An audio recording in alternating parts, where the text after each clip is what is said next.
ನಮ್ಮ ಜೀವನದಲ್ಲಿ ಈ ಹ್ಯಾಂಡ್ ಆಫ್ ಗಾಡ್ ನಮ್ಮ ಮೇಲೆ ಇರಬೇಕಾದ್ರೆ ನಾವು ಏನ್ ಮಾಡಬೇಕು ಅನ್ನೋದನ್ನ ಇವತ್ತು ಧ್ಯಾನ ಮಾಡ್ತೇವೆ. ಎಷ್ಟು ಜನ ಅಲ್ಲೆಲ್ಲೂ ಹೇಳ್ತೀರಾ? ಹ್ಯಾಂಡ್ ಆಫ್ ಗಾಡ್, ದೇವರ ಹಸ್ತ, ದೇವರ ಕರ ಅಂತ ಹೇಳಿದ್ರೆ ನಥಿಂಗ್ ಬಟ್ ಗಾಡ್, ದೇವರೇ. ಈಗ ನಾನು ಇದರೊಳಗೆ ಬಂದಿದ್ದೀನಿ, ನನ್ನ ಕರ ಮಾತ್ರ ಬಂದಿದೆಯಾ? ನಾನು ಸಂಪೂರ್ಣವಾಗಿ ಬಂದಿದ್ದೇನೆ. ಹಾಗೆ ದೇವರ ಕರ ಅಂದ್ರೆ ದೇವರು ನಿಮ್ಮ ಜೊತೆ ಇದ್ದಾರೆ ಅಂತ ಅರ್ಥ. ಹಾಗಾಗಿ ಹೇಳ್ತಾರೆ ಈ ದೇವರ ಕರ it is a symbol of God's mighty power ಅಂತ ಆಂಗ್ಲ ಭಾಷೆಯಲ್ಲಿ ಹೇಳ್ತಾರೆ. ಇದು ದೇವರ ಸರ್ವಶಕ್ತ ದೇವರ ಶಕ್ತಿಯ ಚಿಹ್ನೆ ಅಂತ ಹೇಳ್ತಾರೆ. ಕರಗಳ ತಟ್ಟಿ. ಹ್ಯಾಂಡ್ ಆಫ್ ಗಾಡ್ ಅಂದ್ರೆ ದೇವರ ಪವರ್, ದೇವರ ಶಕ್ತಿ, ದೇವರ ಮಹಿಮೆ, ದೇವರ ಕ್ರಿಯೆ, ದೇವರ ಕಾರ್ಯ, ದೇವರ ಪ್ರತಾಪ. ನಮ್ಮ ಜೀವಿತವನ್ನು ಬದಲಾಯಿಸಬೇಕಾದ್ರೆ ನಮಗೆ ಬೇಕು ದೇವರ ಕರ. ನಮ್ಮನ್ನ ಮೇಲೆ ಎತ್ತಬೇಕಾದ್ರೆ ಬೇಕು ದೇವರ ಕರ. ಹಾಗಾಗಿ ಈ ದೇವರ ಕರವನ್ನ ನಾವು ನೋಡ್ತೇವೆ. ಇಡೀ ಆಕಾಶ ಭೂಮಿಯನ್ನು ಉಂಟು ಮಾಡಿದ್ದು ದೇವರ ಕರ. ದೇವರ ಕರದಲ್ಲಿ ನಮ್ಮ ಲೈಫ್, ನಮ್ಮ ಉಸಿರು, ನಮ್ಮ ದಿನಮಾನಗಳು ಆತನ ಹಸ್ತದಲ್ಲಿ ಇದೆ. ಆಮೇಲೆ ಹೇಳ್ತೀರಾ? ಯೋಬ ಇದನ್ನ ಬಹಳ ಸುಂದರವಾಗಿ ಹೇಳಿದ್ದ. ನನ್ನ ಜೀವ ನಿನ್ನ ಕರದಲ್ಲಿದೆ, ನನ್ನ ಪ್ರಾಣವು, ನನ್ನ ಆತ್ಮವು, ನನ್ನ ದಿನಮಾನಗಳು ನಿನ್ನ ಕರದಲ್ಲಿದೆ. ಒಂದು ಹಲ್ಲೆಲೂಯಾ. ನಮ್ಮ ವರ್ತಮಾನ, ನಮ್ಮ ಭೂತಕಾಲ, ನಮ್ಮ ಭವಿಷ್ಯತ್ ಕಾಲ ಇವು ಎಲ್ಲವೂ ಕೂಡ ದೇವರ ಕೈಯಲ್ಲಿದೆ. ಈ ಕೈ ನಮ್ಮಲ್ಲಿದ್ರೆ ಭವ್ಯವಾದ ಭವಿಷ್ಯತ್ತಾಗಿರತ್ತೆ. ಈ ಕರ ನಮ್ಮಲ್ಲಿ ಇರ್ಬೇಕು. ನಾವು ಏನ್ ಮಾಡ್ಬೇಕು ನಾನು ನಿಮಗೆ ಹೇಳ್ತೀನಿ. ದಾವೀದನ ಸಂಗಡ ದೇವರ ಕರ ಇತ್ತು. ದೇವರು ಅವನನ್ನ ಎಲ್ಲದರಲ್ಲೂ ಆಶೀರ್ವದಿಸಿದನು. ದೇವರ ಕರ ಇರುವಾಗ ನೀನು ಎಲ್ಲದರಲ್ಲೂ ಆಶೀರ್ವಾದವಾಗಿರ್ತೀಯ, ನೀನು ಆರೋಗ್ಯವಾಗಿರ್ತೀಯ, ನೀನು ಆನಂದವಾಗಿರ್ತೀಯ. ದೇವರು ನಮ್ಮ ಪಕ್ಷದಲ್ಲಿ ಇರುವಾಗ ನಮಗೆ ವಿರುದ್ಧವಾಗಿರುವವರು ಯಾರಿದ್ದಾರೆ? ಯಾರೂ ಇಲ್ಲ. ಈ ಆಕಾಶದ ಕೆಳಗೆ ಭೂಮಿಯ ಮೇಲೆ ನಮ್ಮ ಜೀವಿತವನ್ನ, ನಮ್ಮ ಬದುಕನ್ನ, ನಮ್ಮ ಉದ್ಧಾರವನ್ನ, ನಮ್ಮ ಏಳಿಗೆಯನ್ನ, ನಮ್ಮ ಉನ್ನತಿಯನ್ನ, ನಮ್ಮ ಸಮಾಧಾನವನ್ನ ಕಡಿಸಲಿಕ್ಕೆ ಆಕಾಶದ ಕೆಳಗೆ ಯಾರೂ ಇರಲ್ಲ. ಯಾವಾಗ? ದೇವರ ಕರ ನಮ್ಮ ಮೇಲೆ ಇರುವಾಗ, ದೇವರ ಹಸ್ತ ನಮ್ಮ ಮೇಲೆ ಇರುವಾಗ ನೀವು ಸೂಪರ್ ಫಾಸ್ಟ್. Hallelujah, hallelujah. 12 ಗಂಟೆಯಲ್ಲಿ ಹೋಗೋದು ಸೂಪರ್ ಫಾಸ್ಟ್ 6 ಗಂಟೆಯಲ್ಲಿ ಹೋಗುತ್ತೆ. 60 ವರ್ಷ ಮಾಡಿ ಮುಗಿಸೋದನ್ನ ನೀನು 10 ವರ್ಷದಲ್ಲೇ ಮಾಡಿ ಮುಗಿಸ್ತೀನಿ. ಹಲ್ಲೆಲೂಯಾ. ಆ ದೇವರ ಹಸ್ತ ನಿನ್ನ ಮೇಲೆ ಬರುವಾಗ ನಿನ್ನ ಜೀವನದಲ್ಲಿ ಇದುವರೆಗೆ ಕಾಣದೆ ಇರತಕ್ಕಂತ ಜಯವನ್ನ ಈ ಸೂಪರ್ ಫಾಸ್ಟ್ ಮಾಡಿ ಮುಗಿಸ್ತದೆ. ಅದನ್ನ ಹೇಳಿದ್ದೆ. ಆಗಾಬ್ ಮತ್ತೆ ಎಲಿಯ, ಇವರಿಬ್ರು. ಎಲಿಯ ಸೇವಕ. ಎಲಿಯ ಪ್ರಾರ್ಥನೆ ಮಾಡ್ಲಿಕ್ಕೆ ಹೋಗ್ತಾನೆ, ಅಹಾಬ ಉಣ್ಲಿಕ್ಕೆ ಹೋಗ್ತಾನೆ. ಹಲ್ಲೆಲೂಯಾ.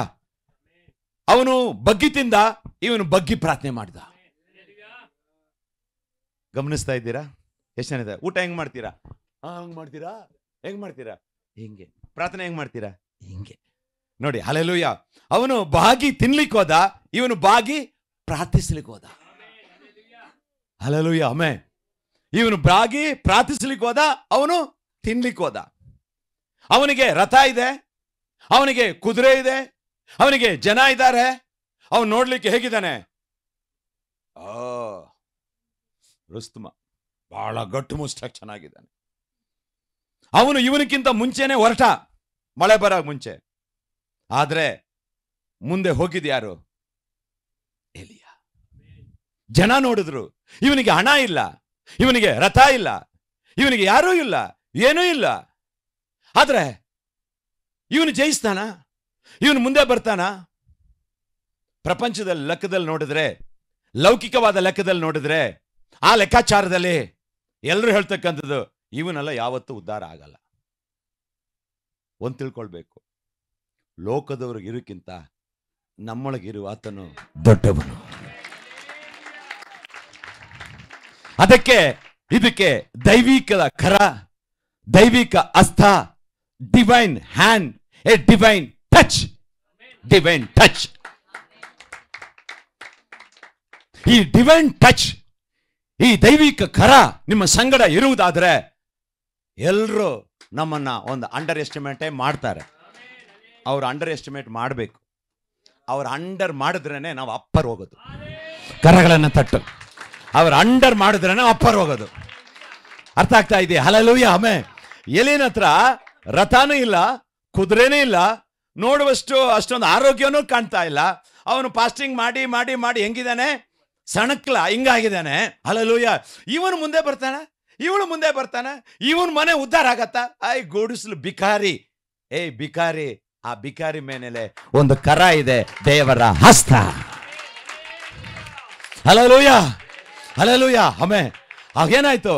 ಆಮೆನ್. ಅವನು ಮುಂದೆ ಹೋದ ರಥ. ಆದ್ರೆ ರಥಕ್ಕಿಂತ ಮುಂದೆ ಇದ್ದಿದ್ದು ಯಾರು ಗೊತ್ತಾ? ಎಲಿಯ. ಬೈಕು ಹಿಂದೆ, ಕಾರು ಹಿಂದೆ, ಹಣ ಹಿಂದೆ, ಜನ ಹಿಂದೆ, ತೋಳ್ಬಲ ಹಿಂದೆ, ಹಣಬಲ ಹಿಂದೆ, ಮುಂದೆ ದೇವರ ಬಲ, ದೇವರ ಶಕ್ತಿ, ದೇವರ ಪವರ್. ಈ ಕರ ಎಷ್ಟು ಜನಕ್ಕೆ ಬೇಕಂತೀರ? ಈ ಕರ ನಿಮ್ಮ ಮನೆ ಮೇಲಿದ್ರೆ ನಿಮ್ಮ ಕೆಲಸದಲ್ಲಿ ನೀವೇ ಮುಂದೆ. ಈ ಕರ ನಿಮ್ಮ ವಿದ್ಯಾಭ್ಯಾಸದಲ್ಲಿ ನಿಮಗಿದ್ರೆ ವಿದ್ಯಾಭ್ಯಾಸದಲ್ಲಿ ನೀನು ರ್ಯಾಂಕು. ನಿನ್ನ ಬಿಸ್ನೆಸ್ ಅಲ್ಲಿ ನೀನು ಮುಂದುವರಿಬೇಕಾದ್ರೆ ನಿಮಗೆ ಬೇಕು ಈ ಕರ. ನೀನು ಆರೋಗ್ಯವಾಗಿ ಇರಬೇಕಾದ್ರೆ ನಿಮಗೆ ಬೇಕು ಈ ಕರ. ಉದ್ಧಾರ ಆಗಬೇಕಾದ್ರೆ ನಿಮಗೆ ಬೇಕು ಈ ಕರ. ನಿನಗೆ ಸೌಖ್ಯ ಬೇಕಾದ್ರೆ ನಿನಗೆ ಬೇಕು ಈ ಕರ. ಯಾರ್ಯಾರನ್ನಲ್ಲ, ನಾವು ದೂರೋದಲ್ಲ, ನಾವು ನಮ್ಮ ಮೇಲೆ ದೇವರ ಕರ ಇದ್ರೆ ಖಂಡಿತ ಹೇಳ್ತಾನೆ ನೀವೇರಿ ವಿನ್ ಆಗೋದು. ಹಲ್ಲೆಲೂಯಾ. ಹಾಗೆ ಎಲಿಯ ರಥಕ್ಕಿಂತ ಮುಂದೆ ಹೋದ, ಪಟ್ಟಣವನ್ನು ಸೇರ ಜಯಿಸಿದ. ನಾ ಖಂಡಿತ ಹೇಳ್ತೇನೆ, ಇವತ್ತು ಕರ್ತನ ಕರ ನಿಮಗೆ ಜಯವನ್ನು ಕೊಡ್ಲಿಕ್ಕೆ ಹಿಡಿದು ಬರ್ತದೆ. ಹಲ್ಲೆಲೂಯಾ. ಆ ಕರ ನಿಮ್ಮ ಮೇಲೆ ಬಂದ್ರೆ ನಿಮ್ಮ ಎಲ್ಲ ಬಂಧನಗಳು ನುಚ್ಚು ನೂರಾಗಿ ಹೊಡೆದೋಗುತ್ತೆ. ಆರಾಧಿಸ್ಬೇಕು. ಹಲ್ಲೆಲೂಯಾ. ಆಮೆನ್. ಹೇಗಿರ್ಬೇಕು? ಆತ್ಮದಲ್ಲಿ ತುಂಬಿ ಆರಾಧಿಸ್ಬೇಕು. ಹಾಲೈಕ್ ಬಂದಾಗಲಷ್ಟೇ. ಹಾಡು ಹಾಡುವಾಗ ಆಚೆ ಈಚೆ ನೋಡಿದೆ, ನಿಮ್ಮ ಪಾಟ್ ನೀವು ಕಣ್ಣನ್ನು ಮುಚ್ಚಿ ಕರಗಳನ್ನು ತಟ್ಟುತ್ತಾ ಆತ್ಮದಲ್ಲಿ ತುಂಬಿ ಹಲ್ಲೆಲೂಯಾ ಆರಾಧಿಸುವಾಗ ಆ ದೇವರ ದೈವಿಕ ಕರ, ದೇವರ ಪ್ರಸನ್ನತೆ, ದೇವರ ಪವರ್ ನಿಮ್ಮ ಮೇಲೆ ಇಳಿದು ಬರ್ತದೆ. ನಿಮಗೆ ಸೌಖ್ಯವನ್ನು ಕೊಡುವಂತಾಗಿದೆ. ಕರ್ತನಲ್ಲಿ ಪ್ರಿಯರೇ, ನೀವು ರಕ್ಷಣೆ ಹೊಂದಿದ್ದೀರಾ, ಕೆಲವೊಬ್ಬರು ದೀಕ್ಷಾಸ್ನಾನ ತಗೊಂಡಿದ್ದೀರಾ. ನೀವು ಆತ್ಮದಲ್ಲಿ ತುಂಬಿ ದೇವರ ಪ್ರಸನ್ನತೆಯನ್ನು ಗ್ರಹಿಸಿ ಆರಾಧನೆ ಮಾಡಿ ಎಷ್ಟು ದಿನ ಆಯ್ತು?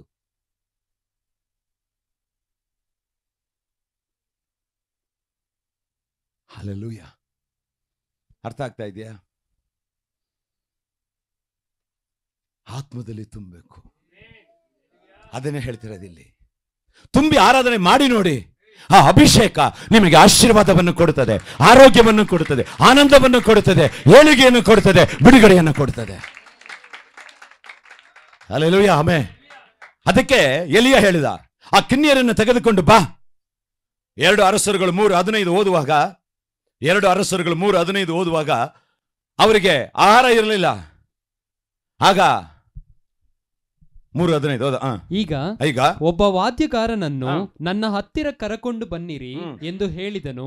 ವಾದ್ಯಗಳ ಸ್ವರವನ್ನು ಕೇಳುವಾಗೆಲ್ಲ, ಸ್ವರಗಳನ್ನು ಕೇಳಿದಾಗ ಎಲೀಷನಲ್ಲಿ ಯೆಹೋವನ ಬಲವು ಬರುತ್ತಿತ್ತು. ಯೆಹೋವನ ಕರ ಬಂತು.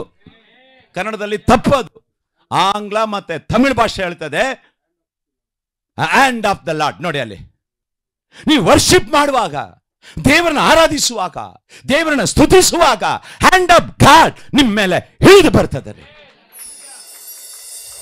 ಅದು ಸೌಖ್ಯಪಡಿಸ್ತಕ್ಕಂಥ ಕರ, ಅದು ಗುಣಪಡಿಸುವ ಕರ, ಅದು ಬಿಡುಗಡೆಯ ಕರ, ಅದನ್ನು ನಿಮ್ಮನ್ನು ಮೇಲೆ ಎತ್ತತಕ್ಕಂಥ ಕರ. ಆ ಕರವನ್ನು ನೋಡಿದರೆ ಸೈತಾನ ಬಿಟ್ಟು ಹೋರಿ ಹೋಗ್ತಾನೆ. ಈ ಹಸ್ತ, ಇವತ್ತು ನಿಮ್ಮ ಮೇಲೆ ಇಳಿದು ಬರುತ್ತೆ. ಹಲ್ಲೆಲೂಯಾ. ನೆಹೆಮ್ಯ 2:8. ನನಗೆ ಅಪ್ಪಣೆ ಕೊಡುವ ಹಾಗೂ ರಾಜವನಪಾಲಕನಾದ ಆಸಾಫನು ದೇವಾಲಯದ ಕೋಟೆಯ ಬಾಗಲುಗಳು, ಪಟ್ಟಣದ ಪೌಳಿಗೋಡೆ, ನಾನು ಸೇರುವ ಮನೆ, ಇವುಗಳಿಗೆ ಬೇಕಾಗುವ ತೊಲೆಗಳಿಗಾಗಿ ಮರಗಳನ್ನು ಕೊಡುವ ಹಾಗೂ ರಾಜರು ನನ್ನ ಕೈಯಲ್ಲಿ ಪತ್ರಗಳನ್ನು ದಯಮಾಡಬೇಕು ಎಂದು ಭಿನ್ನವಿಸಲು ನನ್ನ ದೇವರ ಕೃಪಾ ಹಸ್ತಪಾಲನೆ, ನನ್ನ ದೇವರ ಕೃಪಾ ಹಸ್ತ ಪಾಲನೆ. ಹಸ್ತ ಮೇಲ್ ಬಂದ್ಬಿಟ್ರೆ ನಿಮಗೆ ಕೃಪೆ ಸಿಕ್ಬಿಡುತ್ತೆ. ಕೆಲಸ ಮಾಡ್ಲಿಕ್ಕೆ ಕೃಪೆ, ಬದುಕಲಿಕ್ಕೆ ಕೃಪೆ, ಉದ್ಧಾರ ಆಗಲಿಕ್ಕೆ ಕೃಪೆ. ನಾನು ನೀವು ಜೀವಿಸ್ತಿರುವುದು ದೇವರ ಆ ಪರಿಶುದ್ಧ ಕೃಪೆಯಿಂದಲೇ. ಈ ಕೃಪೆ ಎಷ್ಟು ಜನಕ್ಕೆ ಬೇಕಂತೀರಾ? ನಿಮ್ಮ ಕುಟುಂಬದಲ್ಲಿ, ನಿಮ್ಮ ಮಕ್ಕಳಿಗೆ, ನಿಮ್ಮ ಜೀವಿತದಲ್ಲಿ ಎಲ್ಲರಿಗೂ ಈ ಕೃಪೆ ಬೇಕಾದ್ರೆ ಆಶೀರ್ವಾದವನ್ನು ತರ್ತಕ್ಕಂಥದ್ದು ದೇವರ ಕೃಪೆ.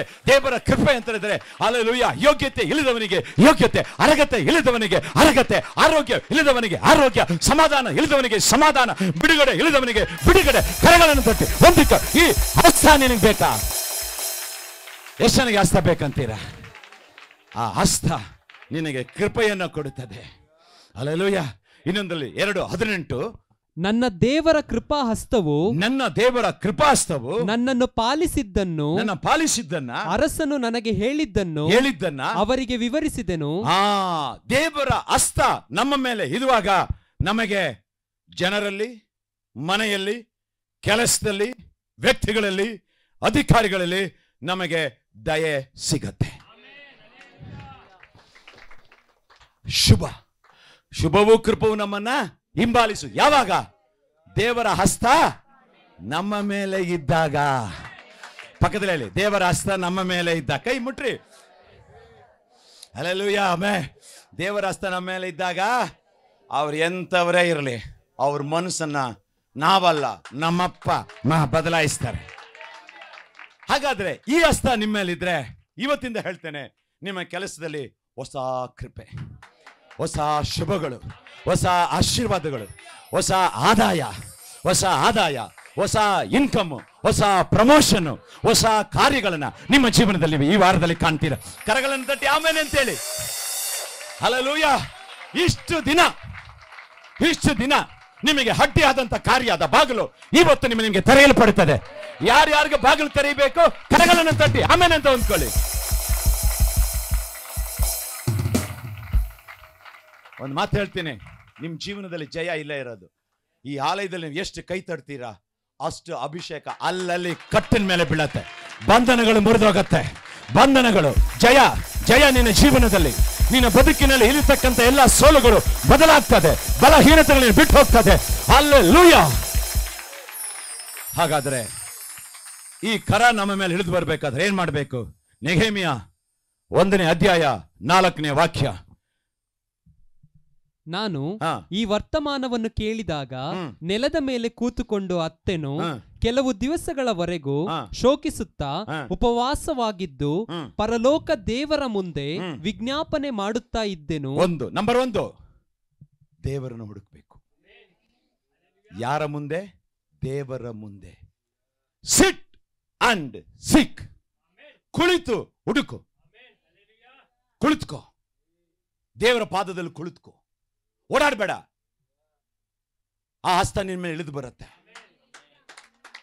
ಏನೇ ಕಷ್ಟ ಬರಲಿ, ಗೋಡೆ ಬಿದ್ದಿದೆ, ಆ ಊರನ್ನು ಸುಟ್ಟಾಕಿದ್ದಾರೆ, ಎಲ್ಲವನ್ನು ತಿಳಿದಂತಹ ನೆಹೆಮ್ಯ ದೇವರನ್ನು ದೃಷ್ಟಿಸಿ ನೋಡ್ತಾ ಇದ್ದಾನೆ. ನಿನ್ನ ಬಿಡುಗಡೆಗೆ, ನಮ್ಮ ಉದ್ಧಾರಕ್ಕೆ, ನಮ್ಮ ಏಳಿಗೆಗೆ, ನಮ್ಮ ಸಹಾಯಕ್ಕೆ, ನಮ್ಮ ಸಾಲ ತೀರಲು, ನಮ್ಮ ರೋಗ ಬಿಡುಗಡೆ ಆಗಲು, ನಮ್ಮ ಮಕ್ಕಳು ಬದಲಾಗಲು, ನಮ್ಮ ಗಂಡ ಬದಲಾಗಲು, ನಮಗಿರ್ತಕ್ಕಂಥ ಸಮಸ್ಯೆಗಳಿಂದ ಪರಿಹಾರವಾಗಲಿಕ್ಕೆ ಒಂದೇ ಒಂದು ಪರಿಹಾರ, ನೀನು ಆ ಸರ್ವಶಕ್ತ ದೇವರನ್ನ ನೋಡು. ಮನುಷ್ಯನಿಗಿಂತ, ಡಾಕ್ಟರ್ಗಿಂತ, ಅಧಿಕಾರಿಗಳಿಗಿಂತ, ನಮ್ಮನ್ನು ಹೆಚ್ಚಾಗಿ ಪ್ರೀತಿಸುವವರಿಗಿಂತ ನಮಗೆ ಸಂಪೂರ್ಣ ಸುಖವನ್ನ, ಆರೋಗ್ಯವನ್ನ, ಏಳಿಗೆಯನ್ನ, ಉದ್ಧಾರವನ್ನ, ಕಾಳಜಿಯನ್ನ ನೀಡ್ತಕ್ಕಂಥ ಒಂದು ಕರ ಇದೆ ಅಂತ ಹೇಳಿದ್ರೆ ಅದು ಯೇಸು ಸ್ವಾಮಿಯ ಕರ ಮಾತ್ರ ಆಗಿದೆ. ಗಾಯವುಳ್ಳ ಹಸ್ತವಾಗಿದೆ. ಅದು ನಮ್ಮ ಮೇಲೆ ಇರಿದು ಬರಬೇಕಾದ್ರೆ ಮೊದಲು ನಾವೇನ್ ಮಾಡಬೇಕು?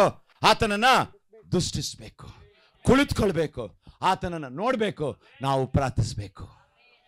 ಮಾಡ್ತಾ ಇದ್ದೀರಾ? ಮಾಡಿ ನೋಡಿ. ನೀವು ಯಾರೇ ಇರಿ, ಖಂಡಿತ ಹೇಳ್ತೇನೆ, ನಿಮ್ಮ ಜೀವನದಲ್ಲಿ ಒಂದು ತಿರುವು, ಟರ್ನು, ನಿಮ್ಮ ಜೀವನದ ಒಂದು ಟರ್ನ್ ಆಗತ್ತೆ.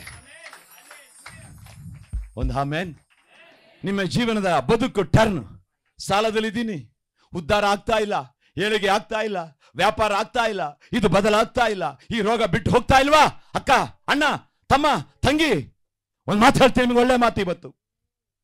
ಇದು ದೇವರ ಮಾತು. ನೀನು ದೇವರನ್ನು ದೃಷ್ಟಿಸು. ನೆಹೆಮ್ಯ ಅಂತಹ ದುಃಖದ ಸಮಯದಲ್ಲಿ ದೇವರ ಹತ್ರ ಕುಳಿತುಕೊಂಡ. ಎಲ್ಲ ಚೆನ್ನಾಗಿರ್ಬೇಕಾದ್ರೆ ಅಲ್ಲೇಲುಯ್ಯ ಹೇಳೋದಕ್ಕಿಂತ ಏನು ಇಲ್ದಿದ್ದಾಗ ಅಲ್ಲೇಲುಯ್ಯ ಅಂದ್ರೆ ನಿನ್ನ ಜೀವನದಲ್ಲಿ ಆಶೀರ್ವಾದ ಬಂದಂಗೆ. ಎಲ್ಲ ಸುಟ್ಟು ಬೂದಿಯಾಗಿದೆ. ಇವನೇನ್ ಮಾಡಿದ್ದಾನೆ? ದೇವರನ್ನು ನೋಡ್ತಿದ್ದಾನೆ. ನಮ್ಮ ಜೀವನದಲ್ಲಿ ಕಷ್ಟ ಬಂದಾಗ, ದುಃಖ ಬಂದಾಗ ನಮ್ಮ ಕಣ್ಣು, ನಮ್ಮ ಆಲೋಚನೆ ಎಲ್ಲ ಹೋಗ್ತದೆ, ಹಣ ಇರೋ ಕಡೆ ಬರ್ತದೆ. ಆದರೆ ಇವನು ಯಾರನ್ನು ನೋಡಿಲ್ಲ. ಎಲ್ಲಿ ನೋಡ್ದ? ಕುಂತ, ನೋಡ್ದ, ಮಂಡೆ ಕಾಲು ಹಾಕದ, ಅಪ್ಪ ಅಂದ. ಒಂದು, ದೇವರನ್ನ ದುಷಿಸು. ಎರಡು, ಅದೇ ವಾಕ್ಯ ಹೇಳ್ತದೆ, ಉಪವಾಸ ಪ್ರಾರ್ಥನೆ ಮಾಡು. ಪಕ್ಕದಲ್ಲಿ ಹೇಳಿ, ಉಪವಾಸ. ಉಪವಾಸ. ಉಪ ಅಂದ್ರೆ ಏನು? ಊಟ ಬಿಡು. ವಾಸ ಅಂದ್ರೆ ಏನು? ಊಟ ಬಿಟ್ಟು ದೇವ್ರ ಪಾದಲ್ಲಿ ಕುಳಿತುಕೋ. ಇವ ನೋಡಿ, ದೇವರನ್ನು ನೋಡ್ದ, ಉಪವಾಸ ಮಾಡ್ದ, ಕೆಲವು ದಿನಗಳು ಕುಳಿತುಕೊಂಡ, ವಿಜ್ಞಾಪನೆ ಮಾಡ್ತಾ ಇದ್ದ. ಅರ್ಥ ಆಯ್ತಾ? ಬೇಡಬೇಕು ದೇವರ ಹತ್ರ. ಅದಕ್ಕೆ ಮೇಲೆ ಬರ್ತಾ ಇಲ್ಲ. ಒಂದು, ನೋಡು, ಕುತ್ಕೋ, ಬಿಡು, ಬೇಡು, ಅಷ್ಟು ಮಾತ್ರ ಸಾಕಾಗಲ್ಲ. 5ನೇ ವಾಕ್ಯ, ಆರಾಧನೆ ಮಾಡು. ಹೌದಪ್ಪ. ಆ ವಿಜ್ಞಾಪನೆಗಳಲ್ಲಿ ನಾನು ಯೆಹೋವನೇ, ಮಹೋನ್ನತನು, ಭಯಂಕರನು ಆಗಿರುವ ಪರಲೋಕ ದೇವರೇ, ನಿನ್ನನ್ನು ಪ್ರೀತಿಸಿ ನಿನ್ನ ಆಜ್ಞೆಗಳನ್ನು ಅನುಸರಿಸುವವರಿಗೆ ಮಾಡಿದ ಕೃಪಾ ವಾಗ್ದಾನಗಳನ್ನು ನೆರವೇರಿಸುವವನೇ. ಯೆಹೋವನು ಮಹೋನ್ನತನು, ಯೆಹೋವನು ರಾಜ, ಯೆಹೋವನು ಸರ್ವಶಕ್ತ, ಆತನ ಕರ್ತಾದಿ ಕರ್ತ, ಆತನ ದೇವಾದಿ ದೇವ. ನಿನ್ನನ್ನು ಸ್ತುತಿಸ್ತೇನೆ, ನಿನ್ನನ್ನು ಆರಾಧಿಸ್ತೇನೆ. ಕುತ್ಕೋಬೇಕು, ನೋಡ್ಬೇಕು, ಬಿಡ್ಬೇಕು, ಬೇಡಬೇಕು. ಇನ್ನೊಂದೇನ್ ಮಾಡ್ಬೇಕು? ಆರಾಧನೆ ಮಾಡ್ಬೇಕು. ಒಂದು, ಕುತ್ಕೋಬೇಕು. ಎರಡು, ನೋಡ್ಬೇಕು. ಮೂರನೇದು ಬಿಡ್ಬೇಕು. ನಾಲ್ಕನೇದು ಬೇಡಬೇಕು. 5ನೇದು ಎರಡು ಕೈ ಮೇಲೆ ಎತ್ತಿರಿ, ಆರಾಧಿಸಬೇಕು. ಆರಾಧನೆ ಮಾಡಿದ್ರೆ ಆ ಹಸ್ತ ನಿನ್ನ ಮೇಲಿರುತ್ತೆ. ಎರಡು ಕೈ ಮೇಲೆ ಎತ್ತಿರಿ. ಎಷ್ಟು ಆರಾಧನೆ ಮಾಡ್ತೀರಾ? ದಿನ ಒಂದು ಅರ್ಧ ಗಂಟೆ ಆರಾಧನೆ ಮಾಡಿ ಮನೆ ನೀವು ಬಿಟ್ರೆ ಆರೋಗ್ಯ ನಿನಗೆ ಉಂಟಾಗತ್ತೆ. ಆರಾಧನೆಯಲ್ಲಿ ಆರೋಗ್ಯ, ಆರಾಧನೆಯಲ್ಲಿ ಆಶೀರ್ವಾದ, ಆರಾಧನೆಯಲ್ಲಿ ಆನಂದ, ಆರಾಧನೆಯಲ್ಲಿ ಆಸ್ತಿ. ಕೈಂಗನ್ರಿ, ಆಸ್ತಿ ಆಸ್ತಿ ಆಸ್ತಿ ಆಸ್ತಿ. ಆರಾಧನೆ ಮಾಡಿದ್ರೆ ನೀನು ಜಾಲಿಯಾಗಿ ಖುಷಿಯಾಗಿರ್ತೀಯ. ಹಲ್ಲೆಲೂಯಾ. ಆ ಜಾಯ್ ಇದೆಯಲ್ಲ, ಆ ಸಂತೋಷ ಇದೆ, ಅದೇ ನಿನ್ನ ಬಲ.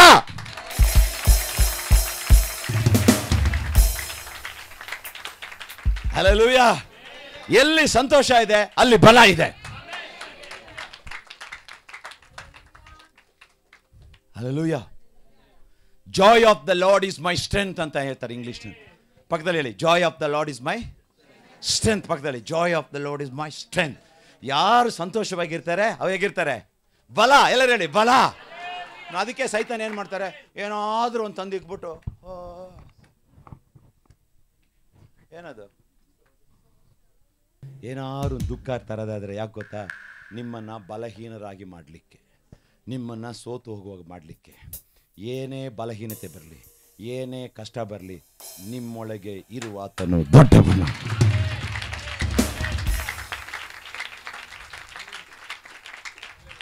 ನಂಬ್ತೀರಾ? ಹಲ್ಲೆಲೂಯಾ. ರೈಟ್. ಈ ಕೆಲಸ ನೀವು ಮಾಡಬೇಕು. ರೈಟ್. 6ನೇ ವಾಕ್ಯ ಹೇಳ್ತದೆ, ಅಲ್ಲಿ 6ನೇ ವಾಕ್ಯ ಹೇಳ್ತದೆ, ಆಮೇಲೆ ನೆಹೆಮ್ಯದಲ್ಲಿ 1:6, ಕೃಪೆ ಮಾಡಿ ಕಿವಿಗೊಡಬೇಕು, ಕಟಾಕ್ಷಿಸಬೇಕು, ನಿನ್ನ ಸೇವಕನ ಪ್ರಾರ್ಥನೆಯನ್ನು ಲಾಲಿಸಬೇಕು. ನಾನು ಈಗ ಹಗಲಿರುಳು ನಿನ್ನ ಸನ್ನಿಧಿಯಲ್ಲಿ ನಿನ್ನ ಸೇವಕರಾದ ಇಸ್ರಾಯೇಲ್ಯರಿಗೋಸ್ಕರ ಪ್ರಾರ್ಥಿಸುತ್ತಾ ಅವರು ನಿನಗೆ ವಿರುದ್ಧವಾಗಿ ಮಾಡಿದ ಪಾಪಗಳನ್ನು ಅರಿಕೆ ಮಾಡುತ್ತಾ. ಕೈ ಮೇಲೆತ್ರಿ.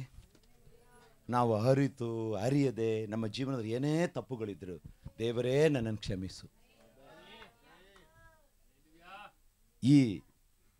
ಈ ಪವರ್ಫುಲ್ ತ್ರಾಣವುಳ್ಳ ಹಸ್ತದ ಕೆಳಗೆ ನಿಮ್ಮನ್ನು ನೀವು ತಗ್ಗಿಸಿಕೊಂಡ್ರೆ ಈ ಹಸ್ತ ಸರಿಯಾದ ಸಮಯದಲ್ಲಿ ನಿಮ್ಮನ್ನು ಮೇಲೆ ಎತ್ತಿ ನಿಲ್ಲಿಸ್ತದೆ. ನಂಬ್ತೀರಾ? ಹಲ್ಲೆಲೂಯಾ ಹೇಳಿ. ಎಲ್ಲ ಕರಗಳು ತಟ್ಟು. ಹಲ್ಲೆಲೂಯಾ. ದೇವರು ಹೇಳ್ತಾರೆ ಅಲ್ಲಿ ಪಾಪ ಅರಿಕೆ ಮಾಡಬೇಕು. ಪಕ್ಕದಲ್ಲಿ ಪಾಪ ಅರಿಕೆ ಏನು ಬೇಕಾದ್ರೆ ಮಾಡಿರ್ರಿ, ನೀವು ಬೇಕಾದ್ರೆ ಬೀಡಾನೇ ಹಾಕಿರ್ರಿ, ಅಲ್ಲಿ ಎಣ್ಣೆನೇ ಹೊಡೆದಿರ್ರಿ, ಪರವಾಗಿಲ್ಲ. ಸುಳ್ಳು ಹೇಳ್ರಿ, ಪರವಾಗಿಲ್ಲ. ನೀವು ಒಂದು ಹೆಂಡತಿ ಗಂಡನ ಹೊಡೆದಿರ್ಬೋದು, ಅಯ್ಯೋ ತಪ್ಪು ಸಾರಿ. ಇದಾರೆ ಕೆಲವೊಬ್ರು. ಏನೇ ಇರಲಿ, ದೇವ್ರ ಹತ್ರ ಪ್ಲಸ್ ಮೈನಸ್ ಅನ್ನ ದೇವರೇ ನನಗೆ ಕ್ಷಮಿಸು ಅಂತ ಕೇಳ್ರಿ. ಅರಿಕೆ ಮಾಡೋದಾದ್ರೆ ಬಾಯಿಂದ ದೇವರನ್ನ ಕ್ಷಮಿಸು ಅಂತ ನೀವು ಕ್ಷಮಿಸು ಅಂತ ಕೇಳ್ಬಿಟ್ರೆ ನಿನಗೆ ಕ್ಷೇಮ ಬಂದ್ಬಿಡುತ್ತೆ. ಕ್ಷೇಮದ ಹಸ್ತ ನಿನಗೋಸ್ಕರ ಕಾಯ್ತಾ ಇದೆ ನಿನ್ನನ್ನು ಮುಟ್ಲಿಕ್ಕೆ. ಇದೇ ಸ್ಪರ್ಶ ನಿನಗೆ ಇವತ್ತು ಹಲ್ಲೆಲೂಯಾ ಆಮೆನ್. 1 ಕುತ್ಕೊಳ್ಬೇಕು, 2 ನೋಡ್ಬೇಕು, 3 ಬಿಡ್ಬೇಕು, 4 ಬೇಡಬೇಕು, 5 ಆರಾಧಿಸ್ಬೇಕು, 7 ಅರಿಕೆ ಮಾಡಬೇಕು. ಪಾಪ ಅರಿ ದೇವರೇ ನನಗೆ ಕ್ಷಮಿಸು. ಅಥವಾ ಯಾರು ಮನಸ್ಸು ನಾವು ನೋಯಿಸಿದ್ರೆ, ರೀ ನನ್ನ ಕ್ಷಮಿಸ್ಬಿಡ್ರಿ ಪಾಸ್ಟರ್, ನನಗೆ ಕ್ಷಮಿಸ್ಬಿಡ್ರಿ, ಅಪ್ಪ ನನಗೆ ಕ್ಷಮಿಸ್ಬಿಡು, ಅಮ್ಮ ನನ್ನ ನೆನೆಸ್ಬಿಡು. ಹೆಂಡತಿಗಾದರೂ ಅಷ್ಟೇ, ಪ್ರಿಸ್ಟೇಜ್ ಎಲ್ಲ ಮೀಸೆ ಎಲ್ಲ ತಿರುಗಿಸ್ಬೇಡ, ಚಿನ್ನ ನನಗೆ ಕ್ಷಮಿಸ್ಬಿಡು ಅಂತ ಹೇಳ್ಬಿಡು. ಹೇಳ್ತೀರಾ? ದೇವರ ಹಸ್ತ ಬರಬೇಕಾ? ನಿಮ್ಮನ್ನ ಮೇಲೆ ಎತ್ತಬೇಕಾ? ಇದೆಲ್ಲ ಮಾಡಬೇಕು. Hallelujah amen. ಆಮೇಲೆ ನಮಗೆ ಆ ಪಾಪದ ಗ್ರಹಿಕೆ ಉಂಟಾಗಬೇಕು, ಮತ್ತೆ ಆ ಪಾಪ ಮಾಡಕ್ಕೆ ಹೋಗ್ಬಾರ್ದು. ಒಂದು ಹಲ್ಲೆಲೂಯಾ ಹೇಳಿ. ಇಷ್ಟು ನೀವು ಮಾಡಿಬಿಟ್ರೆ ದೇವ್ರು ಹೇಳ್ತಾರೆ, ನೀನು ನಾನು ಮೇಲೆತ್ತೀನಿ, ನಾನು ನಿನ್ನ ಮೇಲೆತ್ತೀನಿ. ವಾಕ್ಯ 1:9 ಓದಪ್ಪ. ವಾಕ್ಯ 1:9. ನನ್ನ ಕಡೆಗೆ ತಿರುಗಿಕೊಂಡು ನನ್ನ ಆಜ್ಞೆಗಳನ್ನು ಅನುಸರಿಸಿ ನಡೆಯುವುದಾದರೆ. ನನ್ನ ಕಡೆಗೆ ತಿರುಗಿಕೊಂಡು ಇದೆ, ಅದನ್ನ ಬಿಟ್ಟು ತಿರುಗೋದು. ಕೈ ಇಟ್ಕೊಳ್ರಿ, ತಿರುಗೋದು. ನಿಮ್ಮ ಜೀವನದಲ್ಲಿ ಇವತ್ತು ಯೂ ಟರ್ನ್. ನಿಮ್ಮ ಜೀವನದಲ್ಲಿ ಒಂದು ಯೂ ಟರ್ನ್. ಅದು ಏಳಿಗೆಯ ಟರ್ನ್, ಅದು ಉದ್ಧಾರದ ಟರ್ನ್, ಅದು ಆಶೀರ್ವಾದದ ಟರ್ನ್. ಆ ತಿರುವು ಆಶೀರ್ವಾದದ ಟರ್ನ್. ಹಲ್ಲೆಲೂಯಾ. ಅಭಿವೃದ್ಧಿಯ, ಸಂತೋಷದ, ಸಮಾಧಾನದ, ಉನ್ನತಿಯ ಟರ್ನ್. ಎಷ್ಟು ಜನ ಹೇಳ್ತೀರಾ? Hallelujah amen. ದೇವರು ಹೇಳ್ತಾರೆ, ಆ ಟರ್ನ್ ನಿಮಗೆ ದೇವರು ಕೊಡ್ತಾರೆ ಈ ಕಾರ್ಯಗಳನ್ನು ಮಾಡುವಾಗ. ನೋಡಿ ವಾಕ್ಯ ಓದ್ರಿ, ಸೂಪರ್ ವಾಕ್ಯ. ನನ್ನ ಕಡೆಗೆ ತಿರುಗಿಕೊಂಡು ನನ್ನ ಆಜ್ಞೆಗಳನ್ನು ಅನುಸರಿಸಿ, ದೇವರ ನಿಯಮಗಳನ್ನ ಆಜ್ಞೆಗಳನ್ನ ಅನುಸರಿಸಿ ಅಂದ್ರೆ ವಿಧೇಯರಾದರೆ, ದೇವರಿಗೆ ವಿಧೇಯರಾದರೆ, ವಾಕ್ಯಕ್ಕೆ ವಿಧೇಯರಾದರೆ, ನಡೆಯುವುದಾದರೆ ಬರುವುದಾದರೆ ಬಿರಿಯಾನಿ ಅಥವಾ ಆರಕ್ಷತೆಗೆ ಬರುವುದಾದರೆ ಬಿರಿಯಾನಿ. Hallelujah amen. ನೀನು ಆಶೀರ್ವಾದಗಿರ್ಬೇಕಾ? ನೀನು ಇನ್ನೊಬ್ಬರ ಹತ್ರ ಕೈ ಚಾಚಬಾರ್ದು. ನಿನ್ನ ಕೈ ಅನೇಕರಿಗೆ ಕೊಡಬೇಕು. ಅದಕ್ಕೆ ಆ ಕೈ ನಿಮ್ಮ ಮೇಲೆ ಇವತ್ತು ಬರ್ತದೆ. ಅನುಸರಿಸಿ ನಡೆಯುವುದಾದರೆ ನಿಮ್ಮವರು ನಮ್ಮವರು ಆಕಾಶದ ಕೊನೆಯವರೆಗೂ ಒಯ್ಯಲ್ಪಟ್ಟರು. ನಾನು ಅವರನ್ನ ಅಲ್ಲಿಂದ ಕೂಡಿಸಿ ನನ್ನ ನಾಮ ಸ್ಥಾಪನೆಗೋಸ್ಕರ ಆರಿಸಿದ ಸ್ಥಳಕ್ಕೆ ತಿರುಗಿ ಬರಮಾಡುವೆನು ಎಂದು ಹೇಳಿದೆಯಲ್ಲ. ಅರ್ಥ ಆಯ್ತಾ? ಎಷ್ಟು ಅರ್ಥ ಆಯ್ತಾ? ಅವನು ಯಾವ ಗುಂಡಿಲೇ ಬಿದ್ದಿರ್ಲಿ, ಯಾರು ಏನೇ ಮೋಡಿ ಮಾಡಿರ್ಲಿ, ಯಾವುದು ಬಲೆ ಒಳಗಿರ್ಲಿ, 100 ಕುರಿಯಲ್ಲಿ 99 ಕುರಿ ಮನೆಯಲ್ಲಿತ್ತು, 1 ಕುರಿ ಎಲ್ಲಿತ್ತು? ಪೊದೆಯೊಳಗಿತ್ತು, ಪಾಪದೊಳಗಿತ್ತು, ಎಣ್ಣೆ ಒಳಗಿತ್ತು, ಶಾಪದೊಳಗಿತ್ತು. ಆ ಮನೆಯಲ್ಲಿ ಇತ್ತು, ಈ ಮನೆಯಲ್ಲಿ ಇತ್ತು, ಆ ಹೊಂಡದಲ್ಲಿ ಇತ್ತು, ಈ ಹುತ್ತದೊಳಗಿತ್ತು. ದೇವರು ಹೇಳ್ತಾರೆ, ಆ ಹುತ್ತದಿಂದ ಅವನು ಎಳ್ಕೊಂಬತ್ತೀನಿ.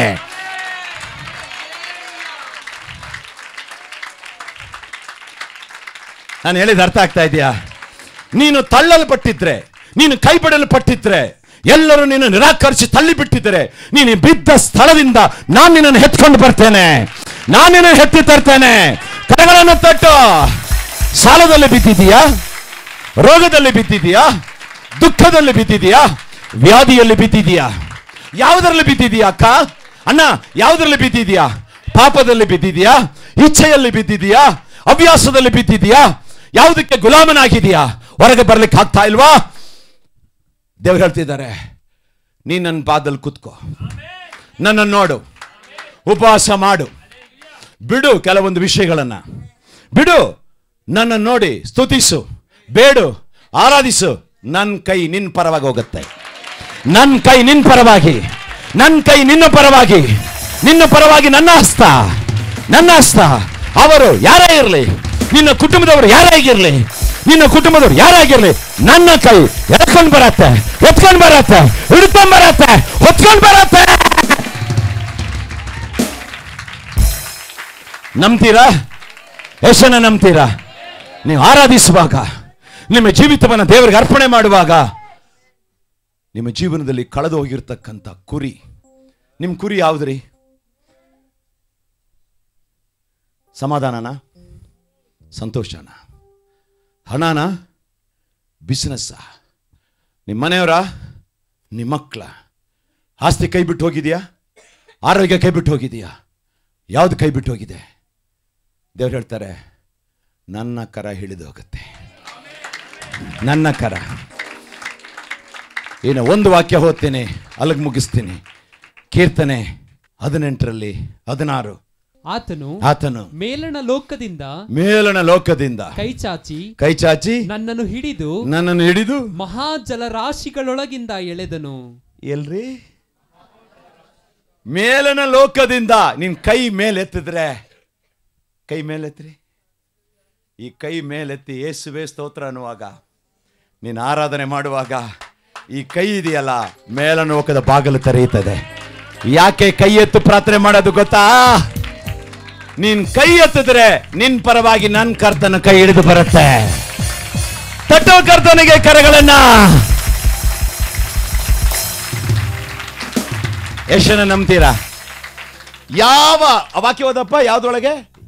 ಆತನು ಮೇಲಿನ ಲೋಕದಿಂದ ಕೈ ಚಾಚಿ ನನ್ನನ್ನು ಹಿಡಿದು ಮಹಾಜಲರಾಶಿಗಳೊಳಗಿಂದ ಎತ್ಕೊಂಡು ಬರ್ತಾರೆ. ಕರಗಳನ್ನ ಕಮಾನ್. ಆ ಕರ ಎಳೆದು ಬರುತ್ತದೆ. ಆ ಕರ ಸೌಖ್ಯದ ಕರ, ಆ ಕರ ಏಳಿಗೆಯ ಕರ. ರಥಕ್ಕಿಂತ, ಈ ಲೋಕದಲ್ಲಿ ಇರ್ತಕ್ಕಂಥ ಎಲ್ಲ ಜನರಿಗಿಂತ, ಎಲ್ಲ ಆಸ್ತಿವಂತರಿಗಿಂತ, ಎಲ್ಲ ಬಲಕ್ಕಿಂತ ನಿನ್ನನ್ನ ದೇವರು ಮುಂದೆ ಕೊಂಡು ಹೋಗ್ತಕ್ಕಂಥ ದಿನ. ಹಲ್ಲೆಲೂಯ. ಎರಡು ಕೈ ಮೇಲೆ, ಹಲ್ಲೆಲೂಯ. ಎರಡು ಕೈ ಎತ್ತಿ ಆರಾಧನೆ ಮಾಡುವಾಗ ಒಂದು ಮಾತು ಹೇಳ. ನಿಮ್ಮ ಮನೆ ಮೇಲೆ, ನಿಮ್ಮ ಕೆಲಸದ ಮೇಲೆ, ನಿಮ್ಮ ಗಂಡನ ಮೇಲೆ, ನಿಮ್ಮ ಮಕ್ಕಳ ಮೇಲೆ, ಹಲ್ಲೆಲೂಯ, ನಿಮ್ಮ ಪ್ರಯಾಸದ ಮೇಲೆ, ನಿಮ್ಮ ಬಿಸ್ನೆಸ್ ಮೇಲೆ ಆ ಕರ, ಸೂಪರ್ ಕರ ಇಳಿದು ಬರುತ್ತೆ. ಹಲ್ಲೆಲೂಯ. ಆಮೆನ್.